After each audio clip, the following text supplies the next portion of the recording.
अभी तक हम लोगों ने पार्लियामेंट नाम के टॉपिक को फिनिश किया और पार्लियामेंट पे कुछ क्वेश्चंस कर लिए थे। कुछ और इंपॉर्टेंट क्वेश्चंस भी और कुछ लेफ्ट आउट टॉपिक्स हैं जो शायद क्लास में नहीं किए, लेकिन उसको अपन किसके थ्रू कवर कर लेंगे, क्वेश्चंस के थ्रू। तो पहला क्वेश्चन स्क्रीन के ऊपर, पहला क्वेश्चन है कैबिनेट कमिटीज पे। तो कैबिनेट कमिटीज पे 2-3 क्वेश्चन लेके आया हूँ। सारे टाइप की कैबिनेट कमेटी क्या होती है, कैसे वर्क करती है, सारी चीजें बताऊंगा, बट पहले क्वेश्चन को अटेम्प्ट करने की कोशिश खुद से करो। क्या आ रहा है इसका आंसर?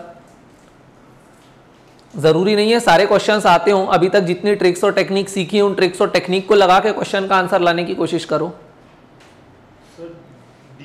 डी। और किसी का क्या आ रहा है? देख लो फटाफट।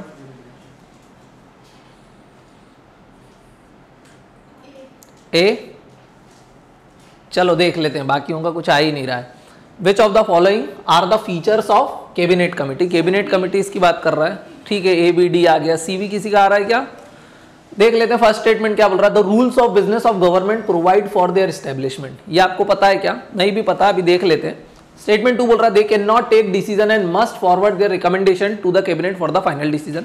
स्टेटमेंट 3 बोल रहा है they can include only cabinet minister. तो यहां पर एक एक्सट्रीम स्टेटमेंट भी दिया हुआ है। और फोर्थ स्टेटमेंट बोल रहा है in case the prime minister is member of committee he invariably presides over it. अब ये कैबिनेट कमिटीज क्या होती हैं? देखो, कैबिनेट कमिटीज वो होती हैं जो कैबिनेट को हेल्प करती हैं डे टू डे वर्किंग में। भाई कैबिनेट मतलब एक काउंसिल ऑफ मिनिस्टर के अंदर एक छोटा सा तबका रहता है जो बहुत इंपॉर्टेंट मिनिस्टर रहते हैं, हम उनको कैबिनेट बोलते हैं।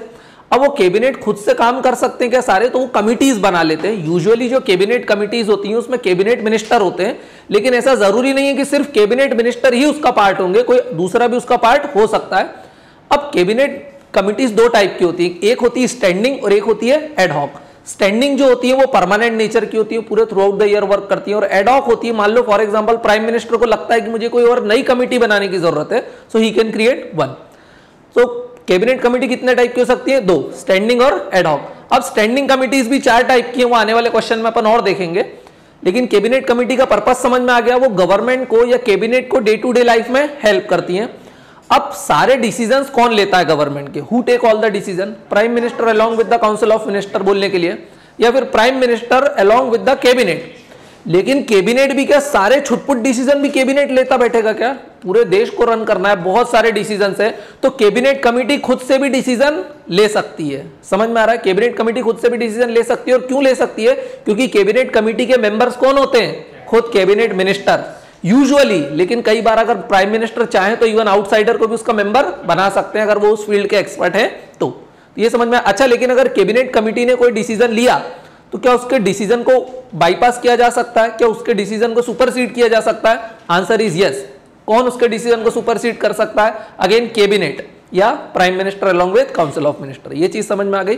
सो पहले देख लेते हैं, the rules of business of government provides for their establishment. Yes, cabinet committee constitution के अंदर नहीं दी हुई है, लेकिन rules of business of government provides for the composition of cabinet committees. तो ये चीज आपको ध्यान रखना। They can not take decision and must forward their recommendation to the cabinet for final. ये ऐसा है क्या? क्या ये डिसीजन ले सकती है? Answer is yes, they can take decision, लेकिन उनके डिसीजन को सुपरसीड करना है, then who can do that? It is the cabinet. ये वाला सही है गलत है? नहीं, because they can take the decision. तीसरा है extreme statement are usually wrong. They can include only cabinet minister. They usually include cabinet minister but other member can also become part of it. तो ये वाला भी wrong हो जाएगा। In case the prime minister is member of committee he invariably preside over it. बिल्कुल, अगर किसी भी कैबिनेट, देखो सबसे इंपॉर्टेंट कौन होता है? Prime minister. अगर प्राइम मिनिस्टर खुद ही उसका मेंबर है तो क्या दूसरे को चेयरमैन बनाया जा सकता है? क्या प्राइम मिनिस्टर होम मिनिस्टर के अंडर वर्क करेगा क्या? क्या मोदी जी ऐसा कर सकते हैं क्या किसी के अंडर वर्क करे? सब बोलेंगे, मोदी बोलेंगे सब किसके अंडर काम करोगे? मेरे अंडर काम करोगे। सो अगर प्राइम मिनिस्टर किसी भी कैबिनेट कमेटी के मेंबर हैं तो वो ऑटोमेटिक उसके क्या बन जाएंगे? चेयरमैन बन जाएंगे। तो ये क्या हो जाएगा? ये बात सही है, ये भी सही है। सो मेरा आंसर क्या हो जाएगा? 1 और 4। और 1 और 4 कहां दिया हुआ है? बी में दिया हुआ है। अब देखो, इस क्वेश्चन को अगर मान लो आपको नहीं पता था कैबिनेट कमेटी के बारे में, तो इसमें क्या करो आप? ट्रिक्स एंड टेक्निक्स लगाओ। Absolute statement are usually wrong. Absolute statement कहां दिया था? 3rd is wrong. तो देखो, जहां जहां 3 है मैं उसको हटाऊं तो सी चला जाता, डी चला जाता। इसका मतलब 1 तो करेक्ट है ही है, इसका मतलब 1 तो करेक्ट है ही है। अब 2 या 4 में से एक भी अगर आप कर लेते, they can not take decision and must forward, तो ये मस्ट भी क्या हो जाता है? Extreme statement. तो आप 2 को भी एलिमिनेट करके तब भी आंसर पे आ सकते थे, और आंसर क्या होने वाला था? बी। और 4th स्टेटमेंट काफी जनरल स्टेटमेंट है, general statement are usually correct. कि अगर प्राइम मिनिस्टर किसी कैबिनेट कमेटी का मेंबर है तो ऑटोमेटिक क्या करेगा, उसके ऊपर प्रिसाइड करेगा। इजी था। यहाँ पर मैंने सारे डिटेल्स दे रखे हैं, काफ़ी बढ़िया तरीके से दिया हुआ, आपकी स्टैंडर्ड बुक्स में भी ये सारी चीज़ें हैं, लेकिन इंपॉर्टेंट पॉइंट्स को मैंने क्या किया है, कंपाइल कर दिया है। They are mentioned in the not mentioned in the constitution, they are mentioned in the rules of business of government. और ये कितने टाइप की हो सकती है, दो टाइप की, एक होती है स्टैंडिंग और एक होती है ad hoc. Standing are of permanent nature और एडहॉक टाइम के अकॉर्डिंग, एक्सिजेंसी कंडीशंस के अकॉर्डिंग क्या की जाती है, क्रिएट करी जाती है ना, ये चीज ध्यान रहेगा। और कौन उनको क्रिएट करता है, it is the prime minister. अगर प्राइम मिनिस्टर उनका मेंबर है तो ऑटोमेटिक क्या बन जाएंगे, चेयरमैन बन जाएंगे, ये चीज ध्यान रहेगी। वो डिसीजन ले सकती है क्या, हाँ वो डिसीजन ले सकती है। उनका पर्पस क्या रहता है, why they are created, they are an organizational device to reduce the enormous workload of the cabinet. वो कैबिनेट को हेल्प करती है डे टू डे लाइफ में, और बाकी चीजें मैंने आपको ऑलरेडी एक्सप्लेन कर दी है। इसका अभी देखेंगे अपन आने वाले क्वेश्चन में, चीफ सेक्रेटरी भी आ रहा है ना। नेक्स्ट क्वेश्चन आपकी स्क्रीन के ऊपर ये रहा, अभी करा है ये तो बी, बिल्कुल। The cabinet committee are constituted under transaction of business rule 1961।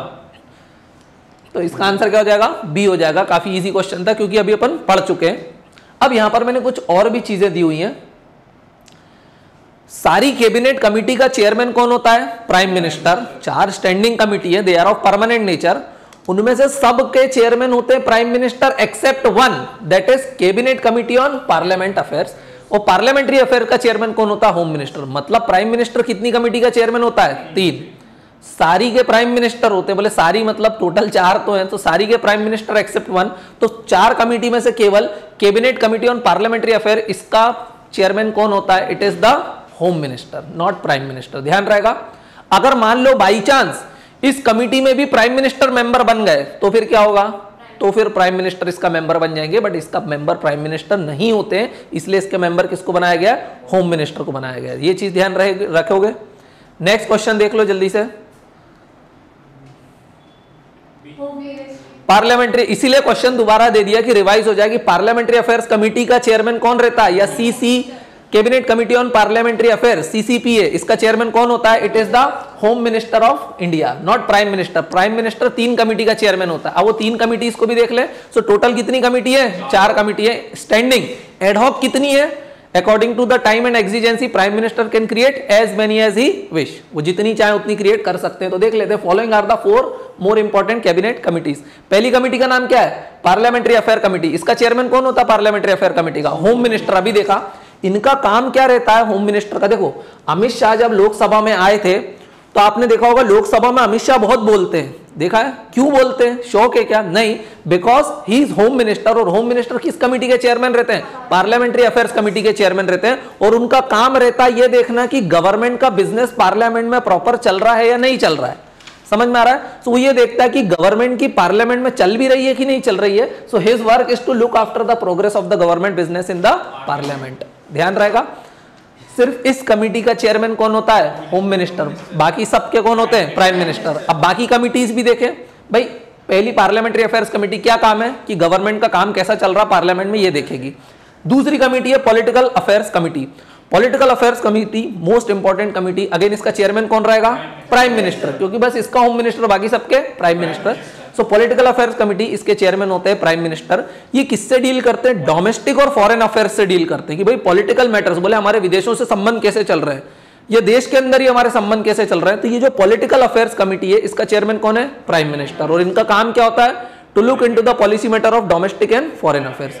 तीसरी कमेटी है इकोनॉमिक अफेयर्स कमेटी। सारे इकोनॉमिक डिसीजंस वो कौन लेती है, यूजुअली इकोनॉमिक अफेयर्स कमेटी लेती है। समझ में आ रहा है। और इसका भी चेयरमैन कौन होता है, prime minister, not finance minister. ध्यान रखोगे। और लास्ट क्या है, appointment committee. Again very important committee. सारे इंपॉर्टेंट अपॉइंटमेंट्स, जैसे भाई किसको क्या बनाना है वो कौन करता है, सीबीआई का डायरेक्टर कौन बनेगा। So again the decisions are usually taken by these kinds of committee. तो ये क्या करती है, बड़ी बड़ी एंटरप्राइजेस, बड़े बड़े बैंक्स, उनके चेयरमैन कौन बनेंगे, तो ये सारे डिसीजन कौन लेता है, अपॉइंटमेंट कमेटी। काफी इंपॉर्टेंट कमेटी है। समझ में आ रहा है क्यों, क्योंकि हाईएस्ट लेवल अपॉइंटमेंट्स कौन करता है, अपॉइंटमेंट कमेटी। लाइक किसी का सेक्रेटेरिएट जनरल किसको बनाना है, कोई पीएसयू है उसका चेयरमैन किसको बनाना, बैंक का चेयरमैन किसको बनाना, कोई फाइनेंशियल इंस्टीट्यूशन है सेबी का चेयरमैन किसको बनाना, आरबीआई का गवर्नर किसको बनाना है, तो उस टाइप के डिसीजन कौन लेता है, अपॉइंटमेंट्स कमेटी।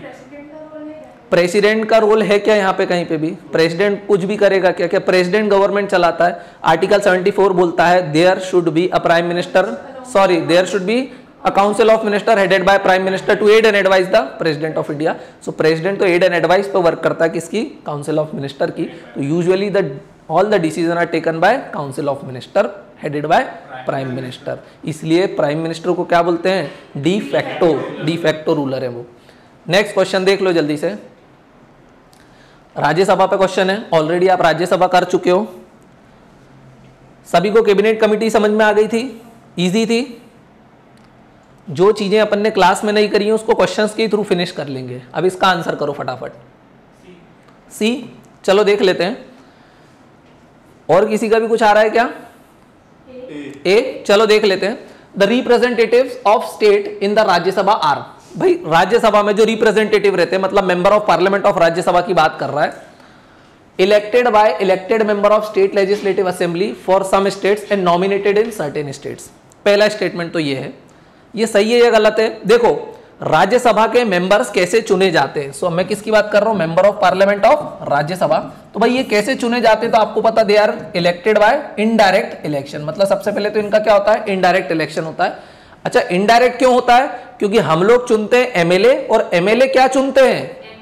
एमपीज चुनते हैं। सो जो एमएलएज हैं वो वोट देते हैं। और एमएलएज कौन से एमएलएज होना चाहिए? बोलो।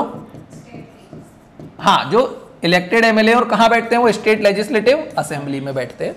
तो पहला क्या बोल रहा है कि कुछ स्टेट में इलेक्टेड होते हैं, जो देखना elected by elected member of state legislative assemblies, यहां तक सही है for some states, and nominated in certain states. Nominated हो जाते हैं क्या? नहीं, स्टेट्स के केस में नहीं होते हैं। मेंबर ऑफ राज्यसभा दो टाइप के होते हैं, इलेक्टेड मेंबर और नॉमिनेटेड मेंबर। लेकिन नॉमिनेट कौन करता है? प्रेसिडेंट। तो क्या वो स्टेट स्पेसिफिक रहते हैं? कहीं पर भी नहीं। तो पहला स्टेटमेंट तो मेरा क्या हो जाएगा? रॉन्ग। दूसरा देखो, नॉमिनेटेड बाय गवर्नर, के गवर्नर कुछ भी करता है बेस्ड ऑन द रिकमेंडेशन फलाना ढिमका, क्या गवर्नर नॉमिनेट करता? प्रेसिडेंट नॉमिनेट करता है 4 फील्ड में से 12 मेंबर्स को। याद आया? तो ये वाला भी क्या हो जाएगा? रॉन्ग हो जाएगा। थर्ड स्टेटमेंट देखो, selected by political party in power in that state. Select होते हैं क्या? वो इलेक्ट होते हैं यार, वो सिलेक्ट वाला काम नहीं है। ये भी रॉन्ग हो जाएगा। तो इसका आंसर क्या हो जाएगा? None of the above is correct. अब अगर मैं बात करूं इसकी none of the above is correct की, तो जल्दी से देख लेते हैं कि राज्यसभा के मेंबर्स होते कितने। अच्छा, टोटल स्ट्रेंथ ऑफ राज्यसभा कितनी, कोई बता सकता है? हाँ, 250 टोटल राज्यसभा की स्ट्रेंथ कितनी है? This is the total permissible strength, total strength है। इसमें से 238, कितने बोल रहा हूं मैं? इसमें से 238 किसके थ्रू आएंगे? Through indirect elections. और बाकी 12 क्या रहेंगे? Nominated by president of India. ये समझ में आया? अब ये नॉमिनेटेड 4 फील्ड से आते हैं, उनको अभी अपन छोड़ते हैं। अब ये जो 238 है, 238 कहां से चुन के आएंगे? स्टेट से आएंगे प्लस यूटी से आएंगे, बोल सकते हैं, है ना? अच्छा, ये तो आना चाहिए। 238 तो क्या है? कॉन्स्टिट्यूशन में लिखा है, लेकिन अभी सिर्फ कितने मेंबर्स हैं? 233। इसका मतलब 5 कम है, बोल सकता हूं मैं। अभी कितने? केवल 233। तो ये 5 कहां गए? कि देखो मेंबर्स कहां से आएंगे? स्टेट से। स्टेट से तो पूरे आ रहे हैं, प्लस यूटीज से। तो यूटीज के लिए प्रोविजन डाला था कि बोले यूटीज से मेंबर कैसे आएंगे? तो बोले उसके लिए कॉन्स्टिट्यूशन बोलता है स्पेशल इलेक्टोरल कॉलेज बनाना। तो वो स्पेशल इलेक्टोरल कॉलेज बना क्या अभी तक? नहीं। तो इसलिए सारी यूटीज से आते हैं क्या? केवल दिल्ली और पौंडीचेरी से आते हैं। ये चीज ध्यान रखोगे तो मेंबर्स का सारी चीजें समझ में आई। सो मेंबर्स को चुना कैसे जाता है? They are chosen by indirect election through proportional representation by means of single transferable vote. Proportional representation चलता बाय सिंगल ट्रांसफरेबल वोट। तो आंसर क्या हो जाएगा? D, none of the above is correct. समझ में आ गया? नेक्स्ट क्वेश्चन देख लो जल्दी से।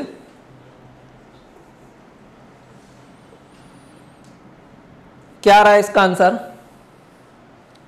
बोलो।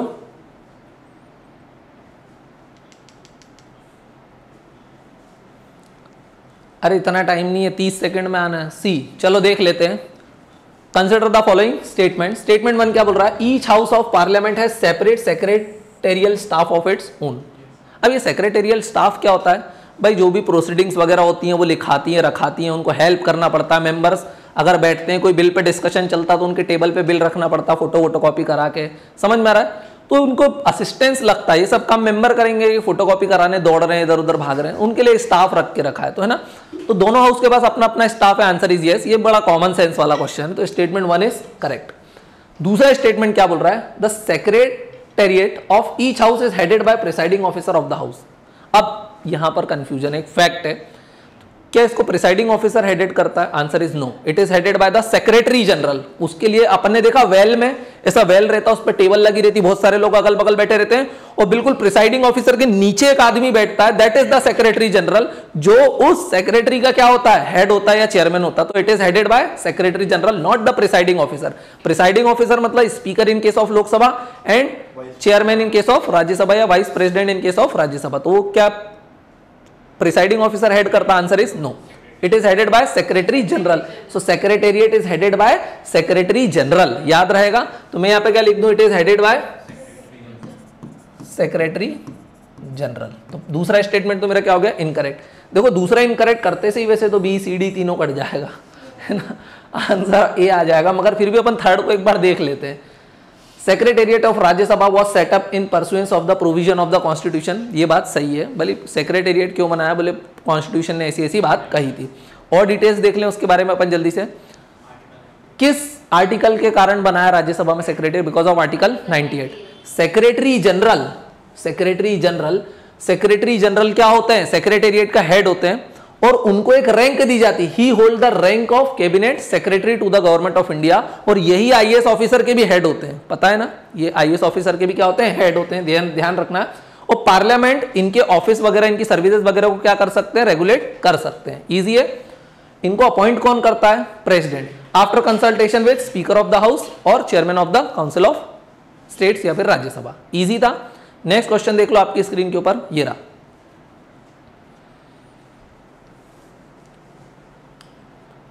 शिवम दे पाएगा इसका आंसर? दिन रात पढ़ रहा है, सुनने में आया है लाइब्रेरी में, हाँ 12 घंटे हंस रहे हैं, देख भागी के लोग, पॉलिटी नहीं पढ़ता है। चलो क्या आ रहा है शिवम?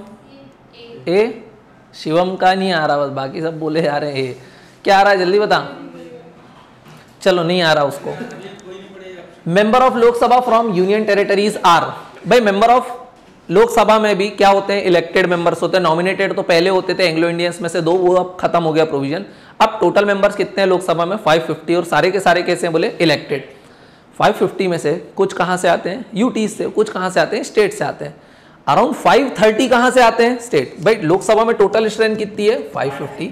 इस 550 में से 530 कहां से आएंगे, they are from states, elected from the states, directly elected from the states.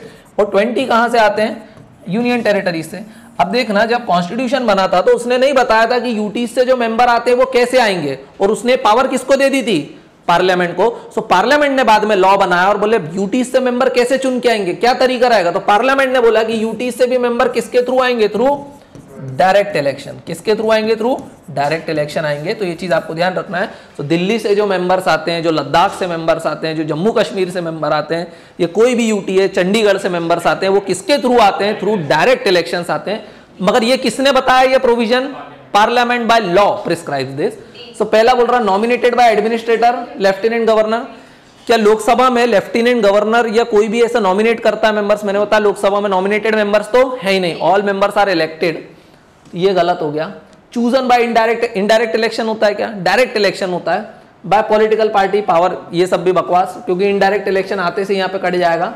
तीसरा देख लो क्या बोल रहा है, selected by president based on the recommendation of cabinet secretariat. Cabinet secretariat, ये तो मजाक ही कर रहे हैं, दारू पी के स्टेटमेंट बनाया। कैबिनेट सेक्रेटेरिएट के रिकमेंडेशन पे प्रेसिडेंट कब से काम करने रहा, वो बेचारा खुद काम कर नहीं पाता, उसका काम फोटोकॉपी कराना है, और तुम बोल रहे हो कि मेंबर ऑफ लोकसभा चुन दे, ये भी गलत। Chosen by direct election, answer is yes, D ही मेरा आंसर है। तो कोई भी सही आंसर नहीं दे पाया, सब ये चिल्लाते रहे, इसलिए शिवम साइलेंट था। It is better to remain silent than to give wrong answer. चलो देख लेते हैं। The constitution empowered the parliament to prescribe the manner of choosing the representatives of the union territories. और पार्लियामेंट ने क्या किया, पार्लियामेंट ने एक लॉ बनाया, और उस लॉ का नाम क्या था, बोलो, union territories direct election to the house of people act 1965, by which member of Lok Sabha from the union territories are also chosen by direct elections। तो ये चीज आपको ध्यान रखोगे। और लोकसभा में कैसे आएंगे यूटी के मेंबर, वो कॉन्स्टिट्यूशन बताता है, वो पार्लियामेंट को नहीं छोड़ा, वो कॉन्स्टिट्यूशन ने बताया कि पार्लियामेंट एक स्पेशल इलेक्टोरल कॉलेज बनाएगा फॉर दिस पर्पस, बट अभी तक ऐसा इलेक्टोरल कॉलेज बना क्या? नहीं। इसलिए राज्यसभा में हर यूटी से मेंबर आता है क्या? Answer is no. सिर्फ दिल्ली और पौंडीचेरी, क्यों? वहां पर क्या है? क्योंकि वहां की लेजिस्लेटिव असेंबलीज एग्जिस्ट करती है। इजी था ये। नेक्स्ट क्वेश्चन देख लो जल्दी से, रिजर्वेशन के ऊपर क्वेश्चन है, जल्दी से देखो, फटाफट आंसर करो, 30 सेकेंड। डी डी, ये मत सोचो मैंने 2 बार डी लिख दिया है तो डी आंसर होगा, वो टाइपिंग एरर है। चलो देख लेते हैं, गलत है डी आंसर, पहले बता दे रहा हूं। ए, हाँ अब सही आया। The reservation of seats for schedule caste and schedule tribe is provided for in the, भाई देखना, अगर आप दिमाग लगाओगे, लोकसभा में तो है भाई, सबको पता लोकसभा में रिजर्वेशन है, क्योंकि आप लोगों के यहाँ बहुत सारे लोगों के यहाँ रिजर्व सीट होती है जिस पर जनरल कैंडिडेट इलेक्शन नहीं लड़ सकता है, तो लोकसभा में तो होना चाहिए। अब राज्यसभा का देखो तरीका क्या है, proportional representation by means of single transferable vote, तो क्या इसमें रिजर्वेशन की मेथड लगाई जा सकती है? क्योंकि राज्यसभा में डायरेक्ट इलेक्शन नहीं हो रहा, जनता नहीं चूज कर रही है। अगर पॉलिटिकल पार्टी को इतना प्रिय रिजर्वेशन, तो किसी शेड्यूल कास्ट या शेड्यूल ट्राइब के आदमी को ही लड़वा दे, बीजेपी चाहे तो उनको भी पहुंचा सकती है ना। तो राज्यसभा में हो सकता है, अगर रिजर्वेशन वाला काम नहीं हो सकता है, Rajya Sabha is wrong. State legislative assembly, हाँ ये और लोकसभा दोनों एक जैसे हैं, तो यहां पर भी होता है। अब राज्यसभा के जैसा कौन है? स्टेट लेजिस्लेटिव काउंसिल, तो यहां पर भी रिजर्वेशन नहीं होता। ये कॉमन सेंस से पता करना था। तो मेरा आंसर क्या हो जाएगा? 1 and 3 ओनली, और 1 and 3 कहां दिया हुआ है? ए में दिया हुआ है, so A is the correct answer. Easy था। चलो नेक्स्ट क्वेश्चन देख लो, 10 सेकंड में। सी, चलो, the seats are allocated to the states in the Rajya Sabha on the basis of population, क्योंकि हमने देखा जिस स्टेट की पॉपुलेशन जितनी ज्यादा उसका रिप्रेजेंटेशन राज्यसभा में उतना ज्यादा। तो यूपी को कितनी सीट मिलती है? यूपी हैज गॉट 31 सीट्स, और त्रिपुरा को कितनी सीट दी? बोले केवल 1। समझ में आ गया क्यों? क्योंकि त्रिपुरा की पॉपुलेशन बहुत कम है और यूपी की पॉपुलेशन बहुत ज्यादा। एमपी को कितनी दी? 11।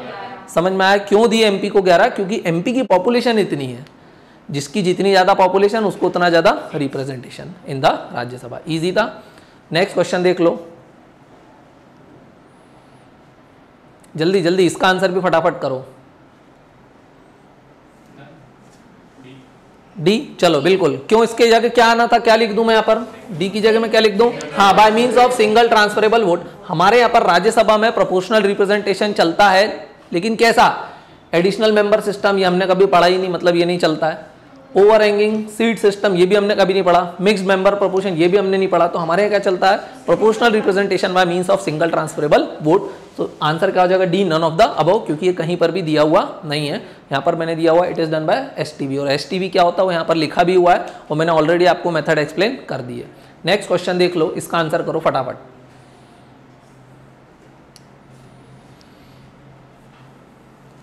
क्या आ रहा है? बोलो।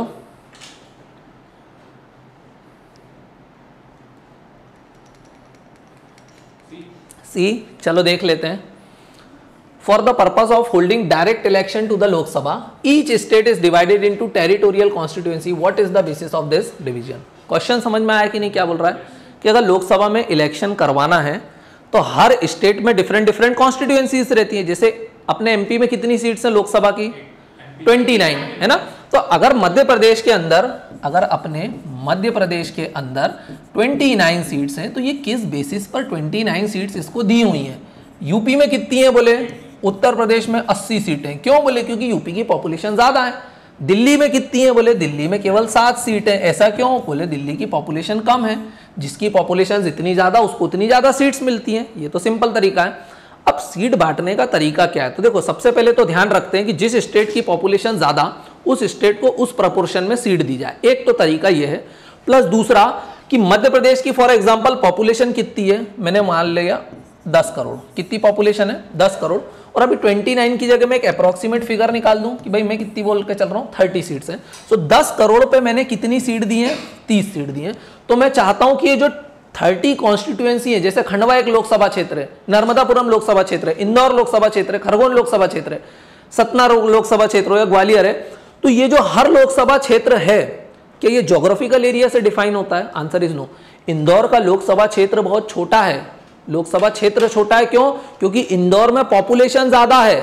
खंडवा का लोकसभा क्षेत्र बड़ा है क्योंकि खंडवा शहर की पॉपुलेशन कम है, तो बड़े एरिया में कवर करके उतनी ही पॉपुलेशन को डिनोट करता है, क्योंकि हमारे पर क्या सिस्टम से सीट दी जाती है, on the basis of population. Ladakh बहुत बड़ा है लेकिन उसके पास एक ही सीट है, क्यों? क्योंकि पॉपुलेशन कम है वहां पे। समझ में आया? तो अगर दिल्ली का एरिया तो बहुत छोटा है लेकिन 7 सीटें लेके बैठा है। समझ में आ रहा है? क्योंकि पॉपुलेशन बहुत हाई है। तो ये चीज का ध्यान रखा जाता है कि एक तो हर स्टेट को उसके प्रोपोर्शन में सीट दो, प्लस हर स्टेट में हर एमपी लगभग बराबर पॉपुलेशन को ही डिनोट कर रहा हो। तो अगर अपने यहां पर इंदौर के जो सांसद है शंकर लालवानी या जो खंडवा के सांसद है ज्ञानेश्वर पाटिल, वो दोनों लगभग बराबर पॉपुलेशन को ही संभालते हैं, और इसके लिए डिलिमिटेशन कमीशन का काम होता है कि वो इंटरनल एडजस्टमेंट करते रहे। इंटरनल एडजस्टमेंट कब होता है? हर सेंसस के बाद, मतलब हर 10 साल में।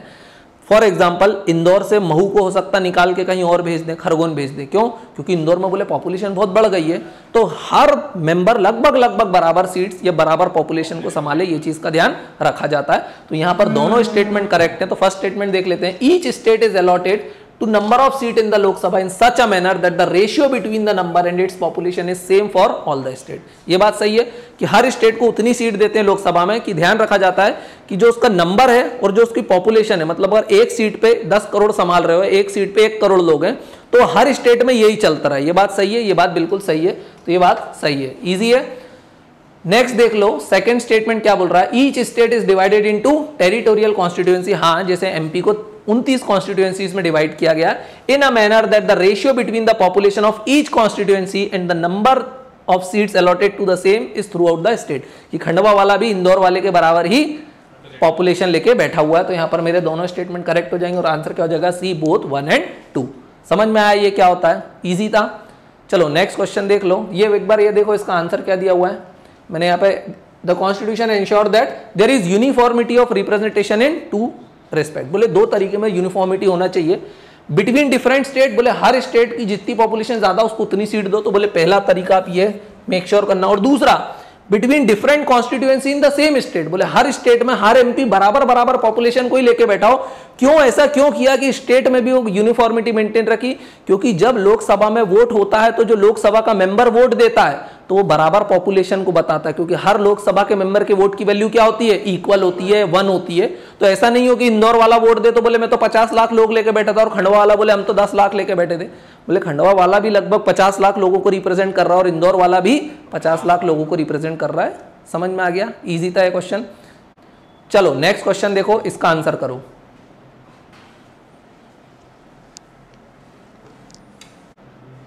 क्या आ रहा है इसका आंसर? बी। चलो देख लेते हैं। The provision that a person can contest election to the parliament and state legislative assemblies from 2 constitution can be found under. बोले सिंपल बोल रहा है कि ये एक प्रावधान है कि बोले अगर पार्लियामेंट में चुनाव लड़ना है, किसी को कंटेस्ट करना है, या तो पार्लियामेंट में लड़ना है, स्टेट लेजिस्लेटिव असेंबली में करना, तो 2 जगह से लड़ सकता। तो ये प्रावधान कहां दिया हुआ है? Where this provision is mentioned. तो पहला बोल रहा part 5 of the constitution. Part 5 अपन ने पढ़ा अभी तक, द यूनियन है ना, इसमें कहीं भी ऐसा प्रोविजन देखने मिला क्या? मतलब देखो जो पढ़ा है उस पर थोड़ा ट्रस्ट भी रखो। तो पहला वाला तो नहीं है। Representation of people act 1951। तीसरा दे रहा है supreme court ruling under Golaknath case. Golaknath case किससे रिलेटेड था? बेसिक स्ट्रक्चर है ना, फंडामेंटल राइट्स वगैरह से रिलेटेड था। तो यहां पर ये भी नहीं है। Convention of the parliamentary form of government. Convention में तो फिर ये कि आदमी पूरी 565 सीटों से लड़ लेना, समझ में आ रहा है? 550 सीटों से लड़ लेना, ये भी है क्या? नहीं है। इसका आंसर क्या है? रिप्रेजेंटेशन ऑफ पीपल एक्ट 1951 इसका आंसर है। अब देखना ये काफी बढ़िया इशू है। कारण ये है कि एक आदमी सिर्फ एक जगह से चुनाव लड़ रहा है क्या? नहीं। जैसे फॉर एग्जांपल नरेंद्र मोदी की बात करते हैं, he was a senior leader of the Bharatiya Janata party, लेकिन जब उन्होंने पहली बार चुनाव लड़ा तो ही वाज नॉट श्योर कि वो क्या वाराणसी से जीत पाएंगे या नहीं जीत पाएंगे। तो उन्होंने 2 जगह से फॉर्म भरा। एक कहां से भरा? वडोदरा, बोले अपने यहां से गुजरात से ही भर देता हूं। और दूसरा कहां से भरा? वाराणसी। अब क्या हुआ? मोदी जी ने 2 जगह से अपने चुनाव लड़ा। कब? 2014 में। और मोदी जी तो मोदी जी हैं, दोनों जगह से जीत गए वो, है ना। अब इसका मतलब है एक आदमी 2 लोकसभा की सीट जीत गया है, तो क्या वो 2 मेंबर बन सकता है? क्योंकि मोदी जी ऐसा है कि 2 मोदी बैठेंगे? नहीं, बैठेगा तो एक ही Modi. What does it mean? कि now he has to vacate his 1 seat. अब वो जिससे अपनी सीट को खाली करना चाहे, तो मोदी जी ने कौन सी सीट को खाली कर दिया? सो ही वेकेटेड हिज वडोदरा सीट। और उन्होंने कहां से कंटेस्ट करना शुरू किया? वाराणसी। अब देखा जाए तो 2014 में या 2014 में इलेक्शन हुए ही थे, लेकिन मोदी जी की इस हरकत के कारण वडोदरा सीट फिर से खाली हो गई। तो जनरल इलेक्शन के बाद फिर से बाई इलेक्शन हो जाएंगे। बाई इलेक्शन मतलब बीच में दोबारा जो इलेक्शन होते हैं। फॉर एग्जांपल खंडवा के सांसद नंद कुमार सिंह चौहान मर गए, क्या हुआ, बाई इलेक्शन। भाई ऐसा नहीं कि नंद कुमार सिंह चौहान मरे तो पूरी लोकसभा ही भंग हो जाएगी, नहीं, सिर्फ खंडवा की सीट खाली हो गई और उसकी जगह दोबारा इलेक्शन हुआ और ज्ञानेश्वर पाटिल दोबारा चुन के आ गए। हो सकता था कांग्रेस वाले जीत जाते, क्योंकि ये कोई हेरिडिटरी नहीं है कि वो मर गए तो उनके बेटे को बना दिया। दोबारा इलेक्शन होंगे, क्यों, क्योंकि मेंबर क्या हो गई है, डेथ हो गई है। सो जब मोदी जी ने वडोदरा की सीट छोड़ी तो यहां पर क्या हुआ, दोबारा इलेक्शन हुआ। दोबारा इलेक्शन हुआ तो हमने उसको क्या बोला, बाई इलेक्शन, BYE, क्या बोला, बाई मतलब वो काम वाली बाई नहीं, बाई इलेक्शन की क्या हुआ, बीच में इलेक्शन हुआ। तो देखा जाए तो जनरल इलेक्शन और जनरल इलेक्शन के तुरंत बाद बाई इलेक्शन हो रहा है। यहां पर प्रॉब्लम समझ में आ रही है। राहुल गांधी भी 2 सीट से लड़े थे, अमेठी और अभी केरल से भी लड़े हैं, वो याद आया तो, और अमेठी से वो हार गए लेकिन केरल से बच गए वो, तो समझ में आया। तो केरल से बच गए तो कम से कम वो लोकसभा के मेंबर्स तो हैं। अब सवाल ये उठता है कि इस लॉ के पहले आदमी कितनी जगह से लड़ सकता था। तो देखो ये लॉ ने तो बोला भाई आदमी 2 जगह से लड़ सकता है, तो आदमियों ने बोला 2 जगह से लड़ सकता है ना, तो कोई नियम है क्या कि सिर्फ 2 जगह से लड़ सकता है, नहीं, बोले हम कितनी भी जगह से लड़ेंगे। तो सीनियर मेंबर बोले 8-10 जगह से। अगर मान लो मोदी जी 50 जगह से खड़े हो जाते, 50 की 50 सीट जीत लेते, पर मेंबर तो सिर्फ एक पे ही रह सकते हैं, तो बाकी 49 सीट्स का क्या होता, उस पर दोबारा बाई इलेक्शन होते हैं। दैट इज अ प्रॉब्लम, समझ में आ रहा है। सो बाद में बोला गया कि एक आदमी सिर्फ कितनी जगह से लड़ सकता है चुनाव, आंसर इज 2। मतलब कोई भी को लड़ना है चुनाव तो मैक्सिमम कितनी जगह से लड़ सकता है, वो 2। वो कहां से लड़ सकते हैं मोदी जी, वो तो गुजराती थे, वाराणसी से चुनाव लड़ लिए। It means you can contest election through out the territory of India, जहां से मन करे वहां से लड़ जाओ। अपना यश भले इंदौर में रहता है, बोले नहीं मैं कहां से लड़ूंगा चुनाव, बोले जहां से राहुल गांधी लगे, वायनाड से केरल जाऊंगा मैं, तो समझ में आया। तो ये चाहे तो ऐसा कर सकता, वायनाड भी जा सकता है, बस ये कि हार जाएगा फिर। तो देख लो, representation of people act permits a candidate to contest any election, parliament हो, स्टेट लेजिस्लेटिव असेंबली हो, बायनियल काउंसिल हो, बाय इलेक्शन हो, from up to 2 constituency. Up to मतलब कितने तक लड़ सकता है वो, 2 कॉन्स्टिट्यूएंसी से, है ना। This provision was introduced in 1996, लेकिन वो एक्ट कौन सा है, रिप्रेजेंटेशन ऑफ पीपल एक्ट 1951, लेकिन ये प्रोविजन कब लाया गया, 1996। इसके पहले क्या था कि person can contest from any number of constituency. समझ में आ रहा है, चाहो तो 10 से लड़ो, 20 से लड़ो, पूरे 550 पे खड़े हो जाओ, इजी है। अब ये क्या है, ये किस आर्गुमेंट को वायलेट करता, 1 पर्सन 1 वोट एंड 1 कैंडिडेट। क्या 1 कैंडिडेट एक ही जगह से चुनाव लड़ रहा है, नहीं, मैनी जगह से लड़ रहा है, और उसके कारण बाई इलेक्शन की प्रॉब्लम आती है जो मैंने यहाँ पर मेंशन कर दी है। इजी था। नेक्स्ट क्वेश्चन देख लो, ये रहा स्क्रीन के ऊपर। पार्लियामेंट की सारी नीटी ग्रिटीज को क्वेश्चंस के थ्रू कवर कर रहे हैं अपन। बी, चलो देख लेते हैं। यश का फटाफट आंसर आ गया। ए, बाकियों का ये आ रहा है, चलो हो सकता है यश गलत हो, देखते हैं। Consider the following statements, assertion reasoning, इस टाइप के क्वेश्चन आजकल फेवरेट होगा यूपीएससी के, ज़्यादातर क्वेश्चन इसी टाइप के हैं। और जो पीएससी वाले हैं वो भी टेंशन मत लो, क्योंकि वो भी यूपीएससी को ही फॉलो कर रहा है, सिलेबस भी बदल गया है, नोबडी नोस किस टाइप का पेपर आएगा, ये आएगा भी कि नहीं। असर्शन देख लेते हैं, क्योंकि पेपर नहीं कराता है वो। असर्शन देख लेते हैं, Rajya Sabha is a permanent body and not subject to dissolution. ये बात सही है, ये 50 बार चीख चीख के बता दी कि yes Rajya Sabha is a permanent house. क्यों, क्योंकि वहां पर क्या मेंबर एक साथ रिटायर होते हैं, नहीं, 2/3 मेंबर रिटायर्स एवरी 2 ईयर्स, हर 2 साल में 2/3 मेंबर रिटायर होते हैं, तो राज्यसभा का भी डिसॉल्व होता ही नहीं है। तो ये बात बिल्कुल सही है, असर्शन इज करेक्ट। रीजन देखो, the retiring member of Rajya Sabha are eligible for reelection and renomination any number of time. ये बात सही है कि भाई रिटायरिंग मेंबर है तो क्या वो री इलेक्शन नहीं कर सकते, कर सकते हैं, री नॉमिनेशन नहीं भर सकते, दोबारा भर सकते हैं, कितनी बार भर सकते हैं, जितनी बार मर्जी है उतनी बार इलेक्शन लड़ते रहो। तो ये बात भी सही है। तो आंसर क्या होगा मेरा, ये बताओ। गलत, दोनों सही हैं, लेकिन आर ए को एक्सप्लेन नहीं कर रहा है, क्योंकि आर का एक्सप्लेनेशन तो होना था Rajya Sabha is a permanent house. Why it is a permanent house, because 2/3 member retire every year. तो सही तो दोनों है, लेकिन रीजन करेक्ट एक्सप्लेन नहीं कर पा रहा एजर्शन को। तो मेरा आंसर क्या हो जाएगा, A is correct but R is not appropriate explanation of A, because R is also correct but it is not correct appropriate explanation of A, या फिर assertion। सही है, समझ में आया। किसने दिया था, B, ठीक है, वेरी गुड। चलो नेक्स्ट क्वेश्चन देख लो। अब झूठ भी बोल देते हैं बच्चे, देखो ये तो टॉपर्स वाला धंधा हो गया, बोले टॉपर बन गए, कहाँ से पढ़े थे, बोले लाइन से, सभी एकेडमियों से। चलो नेक्स्ट क्वेश्चन देखो फटाफट और बताओ इसका आंसर क्या आ रहा है।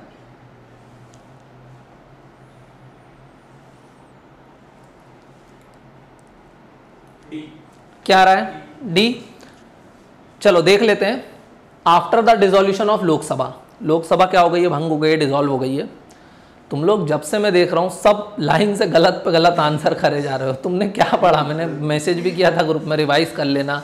इतने दिन से वही चीज़ें चल के तुम्हारे दिमाग पे ठोकी जा रही हैं, फिर भी नहीं समझ पा रहे हो, फिर भी आंसर पे आंसर सारे गलत देते हो। चलो देख लेते हैं फिर भी, आफ्टर द डिसॉल्व, मेरा तो काम है वो भी गलत, हाँ बी ठीक हो सकता है। चलो देखते हैं, मेरे को नहीं पता क्योंकि मैं तो साइड में से मैंने 1 सेकंड में रीड करके समझ गया क्या होना था आंसर, और तुम लोग रीड नहीं कर पाए। The council of minister immediately cease to hold office, अगर लोकसभा भंग हो गई, प्रेसिडेंट ने बोला आपने मेजोरिटी लॉस कर दी, नो कॉन्फिडेंस मोशन पास हो गया, या प्राइम मिनिस्टर की डेथ हो गई, तो लोकसभा डिसॉल्व नहीं होगी। लेकिन मान लो क्या हुआ, नो कॉन्फिडेंस मोशन पास हो गया, तो क्या होगा, काउंसिल ऑफ मिनिस्टर को तुरंत रिजाइन करना पड़ेगा। अब दूसरा कोई आदमी दोबारा सरकार नहीं बना पाया तो राज्य प्रेसिडेंट तुरंत क्या करेंगे, उस समय लोकसभा को क्या करेंगे, डिसॉल्व कर देंगे, भंग कर देंगे। लोकसभा भंग होगी तो उसके बाद क्या होगा, री इलेक्शन होंगे और दोबारा फिर सब चुन के आएंगे और फिर again leader of the largest party prime minister वगैरह बनने वाला है। अभी तो सिर्फ लोकसभा भंग हुई है, तो उसके बाद क्या होगा, डिसोल्यूशन ऑफ लोकसभा के बाद क्या होगा, council of minister immediately cease to hold office, क्या काउंसिल ऑफ मिनिस्टर तुरंत रिजाइन कर देंगे, आंसर इज नो। क्यों, क्योंकि विदाउट आर्टिकल 74 क्या बोलता है, there should be a council of minister headed by prime minister to aid and advice president of India. It means president can not work without the aid and advice of council of minister. So council of minister का होना तो बहुत जरूरी है, वरना देश ही रुक जाएगा। तो अगर लोकसभा भंग भी हो गई है तो क्या पुराने मंत्री रिजाइन करेंगे, नहीं करेंगे, वो कब तक नहीं करेंगे।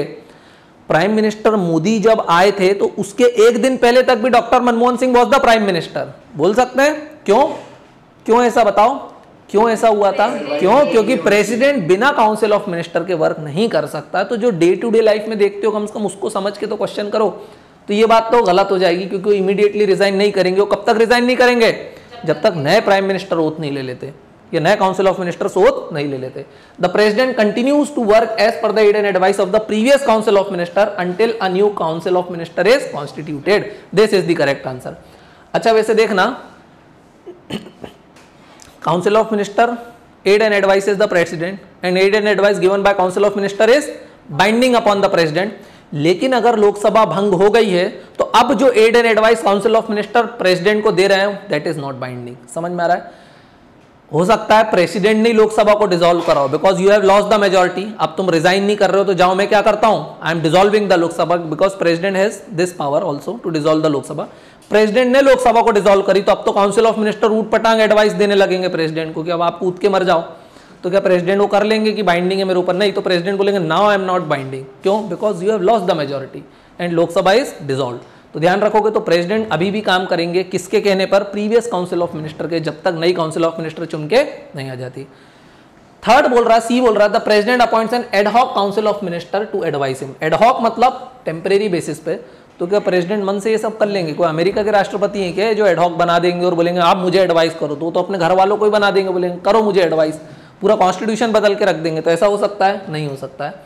No executive decision can be taken until a new Lok Sabha and a new council of minister has been constituted. कितना खतरनाक स्टेटमेंट है कि कोई भी एग्जीक्यूटिव डिसीजन नहीं लिया जाएगा। कब तक? जब तक नई लोकसभा और न्यू काउंसिल ऑफ मिनिस्टर नहीं आ सकते। हो सकता है अगली बार भी हंग असेंबली हो, मतलब no single party has the majority in the Lok Sabha और गठबंधन की सरकार भी नहीं बन पा रही है, तो क्या कोई भी एग्जीक्यूटिव डिसीजन नहीं लेंगे? देश ठप हो जाएगा क्या? ऐसा नहीं होगा। जब तक कौन रहेंगे? पुराने काउंसिल ऑफ मिनिस्टर कंटिन्यू करेंगे। तो ये वाला भी क्या हो जाएगा? रॉन्ग हो जाएगा। तो आंसर क्या हो जाएगा यहाँ पे? बी। इजी था यहाँ पे। But when Lok Sabha is dissolve and council of minister loses its confidence then the advice tendered by them to president is not binding. ये चीज का आपको ध्यान रखना है। चलो नेक्स्ट क्वेश्चन ये रहा स्क्रीन के ऊपर, इसका आंसर दो।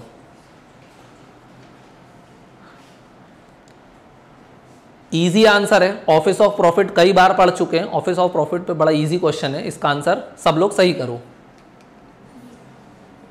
क्या? B.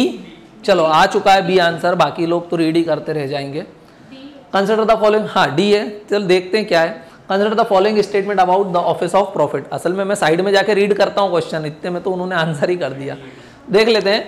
Consider the following about office of profit. Office of profit पे क्वेश्चन है।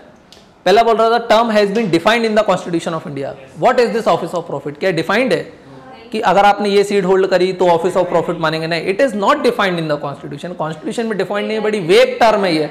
इसके कारण ही तो इश्यूज होते हैं, तो इट इज नॉट डिफाइंड। तो ये सबसे इजी स्टेटमेंट था, जैसे ही ये आया तो आपने ए और डी को तो एलिमिनेट कर दिया, मतलब ए और डी नहीं हो सकते। अपन ने क्या दिया था आंसर, बी दिया था, ठीक है। सेकंड देख लेते हैं, holding an office of profit under government of India और state government invite disqualification of member of parliament. ये ग्राउंड है क्या, यस। मेंबर ऑफ पार्लियामेंट को कब डिस्क्वालीफाई किया जा सकता, बोले he is of unsound mind, office of profit hold करके बैठे हैं, फिर अनडिक्लेयर्ड इंसॉल्वेंट हो गए, या तो कोई भी पार्लियामेंट ने ऐसा लॉ बनाया जिसके अंडर वो क्या हो जाए, डिस्क्वालीफाइड, जैसे एंटी डिफेक्शन लॉ, राइट। तो मेंबर ऑफ पार्लियामेंट को डिस्क्वालीफाई कब किया जा सकता है, when he is holding an office of profit. तो this is ground fit for the disqualification of member of parliament. तो ये वाली बात तो बिल्कुल सही है। तो 2 तो होना ही था, तो आंसर क्या आ जाएगा, बी, क्योंकि सी में 2 है क्या, नहीं है, इसलिए सी भी चला जाएगा। इसका मतलब 3 भी करेक्ट है। अब 3 को पढ़ लें। देखो ये क्वेश्चन कैसे हैं, ये इजी क्वेश्चन है, क्यों, क्योंकि कहीं ना कहीं एलिमिनेट करके टेक्निक लगा के आप करेक्ट आंसर पे अराइव कर गए हो। सी नहीं भी पता होता आपको तो भी पता चल गया, C is the correct answer.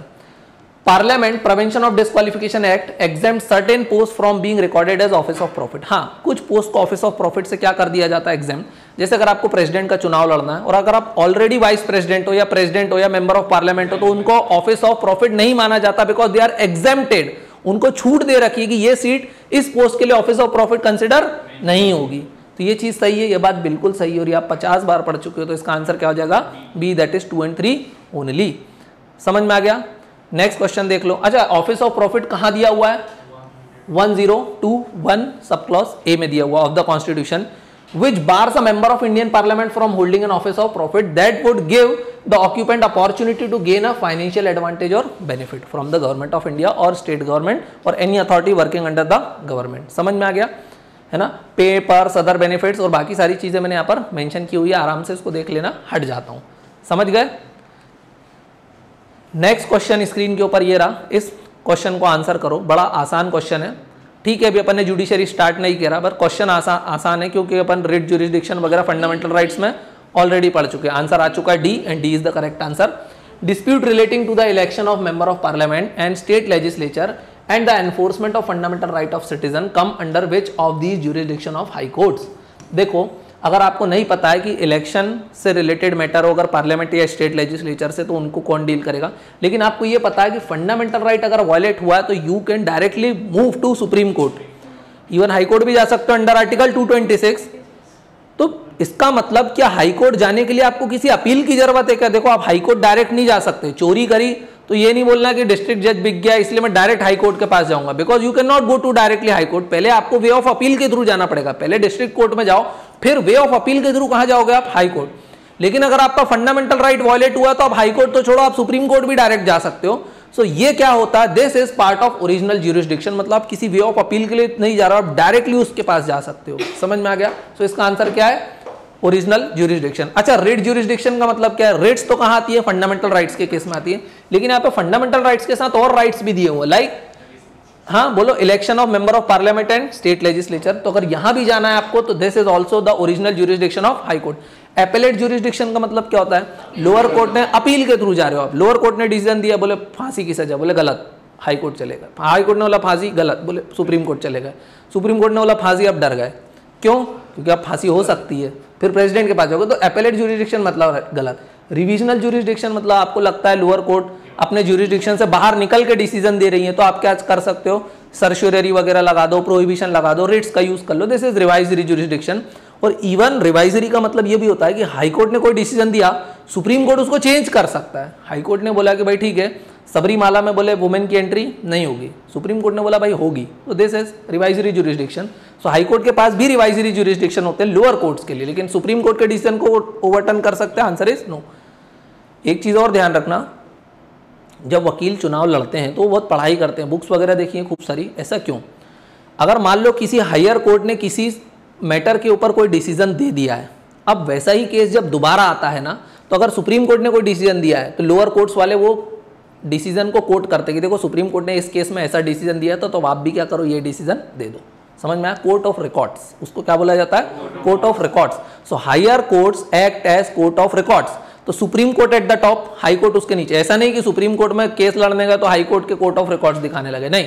लेकिन अगर सुप्रीम कोर्ट का जजमेंट है तो हाई कोर्ट में दिखा सकते हो, हाई कोर्ट का जजमेंट है तो लोअर कोर्ट्स में दिखा सकते हो। इजी है। So this is the original jurisdiction of high court, यहां पर आता है। हाई कोर्ट के पास कुछ और भी ओरिजिनल ज्यूरिसडिक्शन है, जिनको अपन देख लें एक बार फटाफट कि अगर कोई भी मैटर है रिलेटेड विद द एडमिरैलिटी, एडमिरैलिटी मतलब सी बॉर्डर, तो भी आप डायरेक्टली किसके पास जा सकते हो, हाई कोर्ट के पास जा सकते हो। Will, marriage, divorce, company laws and contempt of courts, अगर ये केसेस हैं तो आप without way of appeal directly किसके पास जा सकते हो, बोलो हाई कोर्ट के पास जा सकते हो।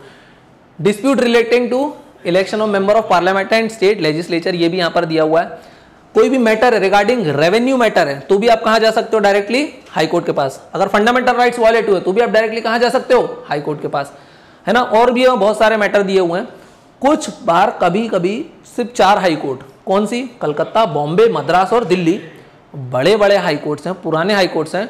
दे also have original jurisdiction in cases of higher value, civil jurisdiction cases of higher value, बोले स्कैम हो गया 500 करोड़ 5000 करोड़, तो उस केसेज में सिर्फ ये 4 हाई कोर्ट के पास ओरिजिनल ज्यूरिसडिक्शन है। ध्यान रहेगा एमपी वाले के पास होगा क्या, नहीं, क्योंकि यहाँ पर स्पेसिफिकली मेंशन है कि बोले सिर्फ यही कोर्ट्स डील करेंगी। बाकी अगर एमपी में बड़ा स्कैम हुआ तो कौन डील करेगा, सुप्रीम कोर्ट। इजी था। नेक्स्ट क्वेश्चन देख लो, अगेन वेरी इजी।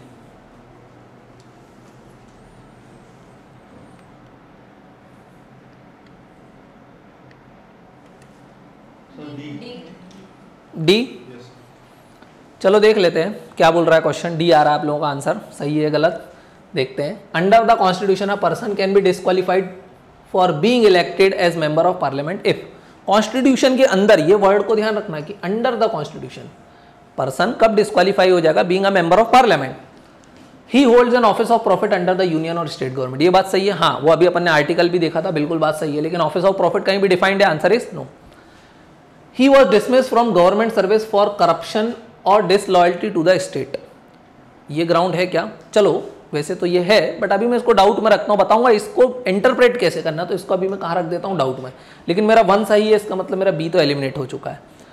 थर्ड देखो, he has voluntary acquired the citizenship of foreign state, अगर उसने दूसरे देश की नागरिकता ले ली है, मेंबर ऑफ पार्लियामेंट बनने के लिए क्वालिफिकेशन ये भी, he must be a citizen of India, 25 साल उसकी उम्र होना चाहिए अगर लोकसभा है तो, 30 साल होना चाहिए अगर राज्यसभा है तो, और अगर विदेश का ही नागरिक बन गया तो भारत की नागरिकता चली गई, because India do not allow dual citizenship, हमारे यहाँ तो सिंगल सिटीजनशिप चलती है, तो ये वाली बात तो सही है। तो मतलब 1 और 3 दोनों होना चाहिए, तो 1 तो है लेकिन 3 नहीं है, यहाँ पर 1 and 3 है, यहाँ पर 1 and 3 है। अब आंसर आता है डी पे। This kind of questions are difficult, क्योंकि एलिमिनेशन के बाद भी ये बेशरम ढीठ एलिमिनेट नहीं हो रहा है, तो अब इनमें दिमाग लगाना पड़ेगा। इस सिचुएशन को बोलते हैं 50-50, this is a calculated guess. इस टाइप के क्वेश्चन को बोला जाता है they are of moderate difficulty. Easy तो वो होते हैं जो डायरेक्ट आंसर आ रहा है, या एक बार में एक आध स्टेटमेंट एलिमिनेट करा और भले नहीं भी पता था लेकिन सीधे एक आंसर निकल के आ गया, देयर आर इजी क्वेश्चंस। ये 50-50 वालों को क्या बोलते हैं, मॉडरेट। अगर मान लो और डिफिकल्ट होता कि सिर्फ एक ही ऑप्शन एलिमिनेट हो, अब 3 बचे हुए हैं, so probability of making a correct answer is 1/3 now. अभी तो 50-50 है, 10 करे 5 सही 5 गलत, पॉजिटिव में रहोगे, है ना। ये क्या है, मॉडरेटली डिफिकल्टी लेवल क्वेश्चन है। सो ये बात सही है क्या कि हाँ, अगर उसने डिसलॉयल्टी टू द स्टेट दिखाई है, गद्दार है, अगर वो करप्शन करता है तो भी क्या है, it is also ground fit for the disqualification of member of parliament. तो ये चीज ध्यान रखोगे तो आंसर इज डी, 1, 2 and 3।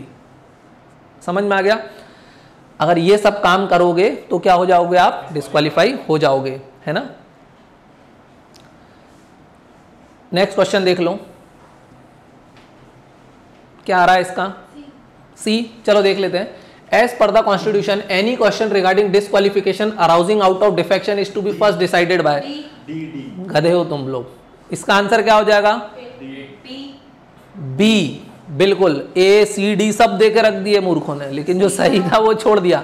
अगर anti defection law under 10 schedule, anti defection मतलब क्या होता है, दल बदल कानून, कि आप किसी की पार्टी पे जीत के आए और बाद में पार्टी बदल लेते हो तो क्या लग जाता है, एंटी डिफेक्शन। दल बदल किया आपने, दल बदल करोगे तो जिस पार्टी की सीट पे आप चुनाव लड़े थे उसको छोड़ के चले गए तो अब आप क्या हो जाओगे, डिस्क्वालीफाई। तो इसका डिसीजन कौन देता है, presiding officer of the house देता है, और presiding officer of the house मतलब speaker in case of Lok Sabha and vice president in case of Rajya Sabha या चेयरमैन ऑफ राज्यसभा। अब देखना कब देता है, मान लो शत्रुघ्न सिन्हा, जरूरी नहीं है वो दूसरी पार्टी में चला गया, हो सकता है वो कांग्रेस की हर मीटिंग अटेंड करने लग गया, वहीं बैठा दिखता, बोले जब देखो तब सुबह शाम कांग्रेस ऑफिस में बैठा है शत्रुघ्न सिन्हा अपना, या नवजोत सिंह सिद्धू, बोले जब देखो तब कहाँ रहता, बोले सोनिया गांधी के पास रहता। तो ये क्या हो रहा है, this is a kind of anti defection. इस केस में किसी ना किसी मेंबर को रिटर्न में रिक्वेस्ट करना पड़ती है कि इसको बाहर निकाल दो, तभी प्रिसाइडिंग ऑफिसर क्या करते हैं, डिसीजन लेते हैं। तो return request is also necessary for the disqualification of member of parliament. और सुप्रीम कोर्ट ने बोला था कि जो स्पीकर का डिसीजन है या जो चेयरमैन ऑफ द हाउस या प्रिसाइडिंग ऑफिसर का जो डिसीजन है दैट इज फाइनल। वो क्या है? फाइनल है। अभी अपन ने कियोतो हुलन केस भी देखा था थोड़े दिन पहले, फिर कर्नाटक में देखा था डिस्क्वालिफिकेशन हुआ था। कर्नाटक में क्या किया था स्पीकर ने? बोले जो लोग कांग्रेस छोड़ के बीजेपी में गए मैं उनको क्या कर रहा हूं? बोले डिस्क्वालीफाई। ये बात सही है, ठीक है, बोले आपने पार्टी बदल ली, डिस्क्वालीफाई हो गए। लेकिन स्पीकर ने एक कदम आगे भी डिसीजन दे दिया कोर्ट बन के। उन्होंने बोला अभी तो डिस्क्वालीफाई हो गए हो आप being member of legislative assembly, plus अगले 5 साल भी चुनाव मत लड़ना। क्यों? क्योंकि तुम अभी दोबारा मैदान में जाओगे चुनाव लड़ोगे, तो बोले तुम अगले 5 साल चुनाव मत लड़ना। क्या स्पीकर के पास ये पावर थे? नहीं थे। ये डिसीजन कहाँ गया? कोर्ट में गया। कोर्ट ने बोला आपने इनको निकाल दिया, that is okay. Supreme court ने बोला इनको निकालना इज ओके, लेकिन ये जो 5 साल का आपने बैन लगा दिया दैट इज अनकॉन्स्टिट्यूशनल। तो मतलब the decision of the presiding officer is subjected to judicial review. तो उसका जुडिशियल रिव्यू हो सकता है? हाँ, हुआ है। समझ में आ गया? तो इसका आंसर क्या हो जाएगा? Presiding officer of the house. उसके भी अगेन सारे डिटेल्स मैंने यहाँ पे दे रखे हैं। प्रिसाइडिंग ऑफिसर कब एक्ट करते हैं? Can take up to defection only when he receive a complaint from a member of the house. ऐसा नहीं है कि वो मन से ही किसी को बोलने लगे क्या तुम दल बदल रहे हो, क्या तुम दल बदल रहे हो। जब कंप्लेंट आएगी तभी वो एक्ट कर पाएंगे। इजी था। नेक्स्ट क्वेश्चन देख लो, इसका भी जल्दी से गलत आंसर बताओ। शिवम ने अभी पॉलिटी पढ़ना शुरू नहीं करी है। चलो इसका डी आ रहा है। ये तो फैक्चुअल क्वेश्चन है। 17 लोकसभा मतलब जो 2019 से लेकर 2024 तक के लिए जो लोकसभा बनी है that is the 17 Lok Sabha headed by prime minister Modi. उसमें महिलाएं कितनी हैं? In the 17 Lok Sabha what is the approximate percentage और fraction of female MPs with respect to total membership of house, है ना। और ये किसकी बात कर रहा है? कौन से हाउस की बात कर रहा है? लोकसभा की बात कर रहा है। सो महिलाएं कितनी हैं? So females are 78 in number. Total females कितनी है इस समय? 78 है आउट ऑफ 550। तो अगर मुझे इसका परसेंटेज निकालना है तो 78 upon 550 into 100, so it comes around 14%। तो कितनी है फीमेल्स? 14% है। सो इसका आंसर क्या हो जाएगा? Between 10 to 20%। अब ये क्यों इंपॉर्टेंट है? क्योंकि वुमेन रिजर्वेशन बिल चल रहा है कि पार्लियामेंट में क्या करो 1/3 of the seats reserve for womens. तो ये क्यों चल रहा है? Because of their very low representation, they are not adequately represented. इसीलिए तो आर्टिकल 16 में क्या दिया जाता है? This is a kind of positive discrimination. क्यों उनको रिजर्वेशन क्यों देते हैं? Because they are not adequately represented. तो महिलाएं क्या है? बहुत कम है पार्लियामेंट के अंदर। इसके पहले तो और भी कम थी, इसके पहले तो और भी कम थी। तो वुमेन रिजर्वेशन बिल की मांग चल रही है कि 1/3 सीट किसके लिए रिजर्व कर दो? वुमेन्स के लिए रिजर्व कर दो। लेकिन रिजर्वेशन से प्रॉब्लम सॉल्व होती है क्या? जैसे आप लोगों ने देखा होगा पार्षद वगैरह के लिए या मेयर वगैरह के लिए सीट्स क्या होती हैं? रिजर्व होती हैं। बोलने के लिए तो वुमेन्स होती हैं, लेकिन असल में वुमेन सच में पावर एक्सरसाइज करती क्या? वो वुमेन के साथ, भाभी के साथ जो भैया आके बैठ जाता है, सारे पावर्स वही एक्सरसाइज करता, सारी मीटिंग्स वही एक्सरसाइज करता। कोई बड़ा नेता आता तो वही जाता, बस स्टेज पर भाभी हाथ जोड़े बैठी रहती कि हाँ मैं हूँ, पर पीछे से काम कौन करता है? भैया। समझ में आ गया? नेक्स्ट क्वेश्चन देख लो। Who is a parliamentary secretary? Who is the parliamentary secretary? क्या आ रहा है आंसर? क्या आ रहा है इसका आंसर? चलो देख लेते हैं। बोल ही नहीं रहे हो अब तो डर के मारे। देख लेते हैं। Who is a parliamentary secretary?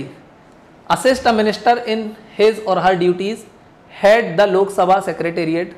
क्या पार्लियामेंट्री सेक्रेटरी हेड करता लोकसभा सेक्रेटरी? वो तो सेक्रेटरी जनरल रहता, अभी थोड़ी देर पहले पढ़ा था, तो ये आंसर नहीं हो सकता। Discharge the function of speaker when she is on leave. तो फिर डेप्यूटी स्पीकर क्या करता है? और अगर डेप्यूटी स्पीकर भी नहीं है ना तो 10 लोगों को और भी चुन लेते हैं स्पीकर की। अगर मैं नहीं रहूं तो डेप्यूटी स्पीकर, ये भी नहीं रहे तो ये तुम नहीं रहो तो तुम नहीं रहो तो तुम। मतलब अगले 11 लोग लाइन में खड़े हैं, लेकिन उसमें कहीं भी पार्लियामेंट्री सेक्रेटरी आता है क्या? ये तो मेंबर नहीं होता है लोकसभा का, तो ये कैसे हेड कर सकता है? नहीं। In charge of convening and summoning a session of the parliament. अगर सेशन को समन करना है तो ये किसका पावर है? प्रेसिडेंट का पावर है। तो ये आंसर हो सकता है क्या? कभी नहीं हो सकता। समन करना है या प्रोरोक करना है that is the exclusive power of president of India, और वो भी प्राइम मिनिस्टर के कहने पे करते हैं। तो ये तो गलत हो गया। तो अब एक ही आंसर बचा क्या? That is a, assist a minister in his or her duties. Parliamentary secretary कौन होते हैं? भाई हर मिनिस्टर रहता है, उसके पीछे एक सेक्रेटरी भी लगाया जाता है, क्योंकि मिनिस्टर फॉर एग्जांपल कोई भी मिनिस्टर गठबंधन के कारण मिनिस्टर बन गया है, कुछ भी नहीं आता है उसको, कुछ भी नहीं आता है बोल रहा हूँ मैं, तो क्या वो काम कर लेगा? पूरा मिनिस्ट्री चला लेगा? नहीं। So he is assisted by a secretary. समझ में आया?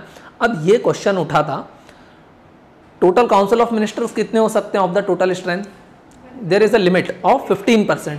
काउंसिल ऑफ मिनिस्टर मैक्सिमम कितने हो सकते हैं? Council of minister is 15% of the total strength, है ना, ऑफ लोकसभा या स्टेट लेजिस्लेटिव असेंबली, दोनों जगह एप्लीकेबल है. हाँ, अब दिल्ली में ये सवाल उठा, दिल्ली में आम आदमी पार्टी ने कुछ अपने लोगों को क्या बना दिया? Parliamentary secretary. क्या बना दिया?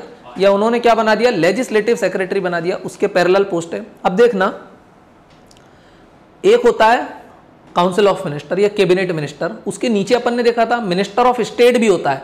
मिनिस्टर ऑफ स्टेट का क्या काम रहता है? एक होता है, देखो, एक तो होता है फॉर एग्जांपल कैबिनेट मिनिस्टर, एक क्या होता है? Cabinet minister. उसके नीचे कौन आता है? Minister of state. Minister of state का काम रहता है, वो किसको हेल्प करता है? कैबिनेट मिनिस्टर को हेल्प करता है. और एक होता है मिनिस्टर ऑफ स्टेट इंडिपेंडेंट, चाहे डायरेक्टली प्राइम मिनिस्टर को रिपोर्ट कर देता है. तो फिर ये पार्लियामेंट्री सेक्रेटरी कौन है? ये भी होता है, और इसका काम भी क्या होता है? To assist the minister in his or her duties. सो जो पार्लियामेंट्री सेक्रेटरी होता है, ये भी किसको हेल्प करता है? इसको. अब जैसे फॉर एग्जाम्पल होम मिनिस्ट्री बहुत बड़ा डिपार्टमेंट है, बहुत पावरफुल डिपार्टमेंट है, तो क्या अकेला कैबिनेट मिनिस्टर पूरा चला लेगा? नहीं, बात उसकी चलेगी, नीचे कौन हेल्प करेगा? Minister of state. जैसे या फिर फाइनेंस मिनिस्टर की बात करें, निर्मला सीतारमण फाइनेंस मिनिस्टर है, उसके नीचे कौन है? Anurag Thakur, he is minister of state. क्यों? बोले बड़ा डिपार्टमेंट है. तो क्या वो दोनों ही मिलकर चला लेंगे क्या? नहीं. तो कुछ पार्लियामेंट्री सेक्रेटरी भी रहते हैं जो उनको असिस्टेंस प्रोवाइड करते हैं इन परफॉर्मिंग देयर ड्यूटीज. तो ये भी है. तो अब क्वेश्चन उठा कि देखो टोटल मिनिस्टर कितने होना चाहिए? 15%. क्या ये मिनिस्टर में काउंट होते हैं? हाँ, इसके तो नाम में लगा है minister of state, means he will be counted under a minister. ये भी मिनिस्टर होते हैं. तो अब ये जो पार्लियामेंट्री सेक्रेटरी हैं, वेदर दे आर मिनिस्टर्स और नॉट, क्योंकि दिल्ली में गवर्नर ने उन सारे एमएलएस को क्या कर दिया था? डिस्क्वालीफाई. क्योंकि बोले आपने क्या करा? 15% की लिमिट को ब्रीच कर दिया है. क्यों लिमिट को ब्रीच कर दिया है? क्योंकि गवर्नर ने बोला कि हो सकता है ये जो पार्लियामेंट्री सेक्रेटरी हैं, ये भी क्या है हमारी नजरों में? तो मिनिस्टर है. तो मिनिस्टर हैं तो क्या 15% की लिमिट को ब्रीच कर दोगे? Answer is no. ध्यान रहेगा, इजी है. तो इसका आंसर क्या हो जाएगा? ए, दैट इज 1 ओनली. चलो नेक्स्ट क्वेश्चन देख लो, इसका आंसर क्या आ रहा है बताओ.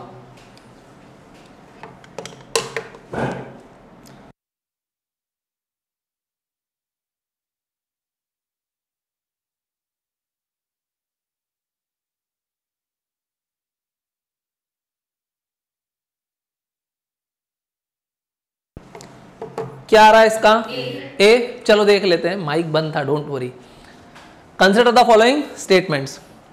फर्स्ट क्या बोल रहा है? Like the speaker, the deputy speaker is also elected by assembly itself from among its members. ये बात सही है. हाँ, as soon as possible speaker और डेप्यूटी स्पीकर को चुन लेना. डेप्यूटी स्पीकर को एज सून एज पॉसिबल मतलब क्या? जल्द से जल्द. बोलते ना काम करो ऐसे, उसका मतलब होता काम करो ही मत. क्यों? एज सून एज पॉसिबल मतलब कोई डेडलाइन है क्या? नहीं. तो स्पीकर तो चुन गया, डेप्यूटी स्पीकर आया क्या? नहीं. लेकिन दोनों कहां से होना चाहिए? Among its member. तो ये बात तो सही है.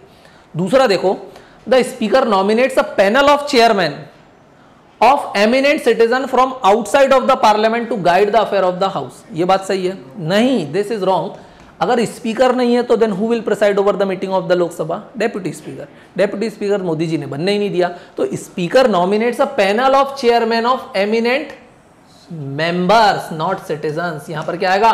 मेंबर होना जरूरी है उस हाउस का, तभी आप उस हाउस की चेयर के ऊपर बैठ सकते हो. समझ में आ गया? तो स्पीकर क्या करते हैं कि in the absence of speaker deputy speaker होना चाहिए. डेप्यूटी स्पीकर नहीं है तो एक पैनल ऑफ चेयरमैन चुनते हैं कि जो उनकी एब्सेंस में क्या करते हैं? लोकसभा को हेड करते हैं. समझ में आ गया? और वो किसके बिहाफ पे वर्क करते हैं? स्पीकर के बिहाफ पे वर्क करते हैं. लेकिन अगर मान लो स्पीकर ने रेजिग्नेशन दे दिया, अगर स्पीकर एब्सेंट है, विदेशी दौरे पे, तब तो ये बैठ जाएंगे स्पीकर की चेयर पे, राइट. स्पीकर बीमार है तब तो ये बैठ जाएंगे स्पीकर की चेयर पे. लेकिन स्पीकर मर गए तो ये बैठ पाएंगे स्पीकर की चेयर पे? तब नहीं बैठ पाएंगे. क्यों? Because they are nominated by the speaker. और जिसने नॉमिनेट किया था वो नहीं है, तो उसकी पॉलिसी कैसे चल सकती है, राइट. अगर स्पीकर की डेथ हो जाती है तो फिर ये कर सकते हैं, या स्पीकर को ही निकाल दिया जाता है तो क्या एमिनेंट चेयर पे बैठ सकते हैं फिर स्पीकर की चेयर पे? नहीं. वो सिर्फ कब बैठ सकते हैं? When speaker is on leave, छुट्टी पर है वो, तब बैठ सकते हैं. समझ में आ गया? तो इसका आंसर क्या हो जाएगा? ए, दैट इज 1 ओनली. क्योंकि यहाँ पर क्या पूछा है? Correct. Which of the following is और आर करेक्ट? तो क्या करेक्ट है? ए, दैट इज 1 ओनली. यहाँ पर मैंने दिया हुआ है, सारी चीजों को देख लेना. He is elected after election of the speaker, मतलब deputy speaker is elected after the election of the speaker. The deputy speaker perform the duty of speaker in office when it is vacant. और अगर deputy speaker नहीं है तो फिर क्या होगा? Deputy speaker नहीं है तो फिर ये एमिनेंट पर्सन बैठेंगे. वेकेंट मतलब जब वो छुट्टी पर है, अगर मर गए तो फिर नहीं बैठ सकते। समझ में आ गया? किसी को कोई डाउट यहाँ तक? अराउंड 20-22 क्वेश्चन करे, मज़ा आया कि नहीं क्वेश्चंस में? टॉपिक्स क्लियर हो गए? बाकी के भी बंद कर दूँ?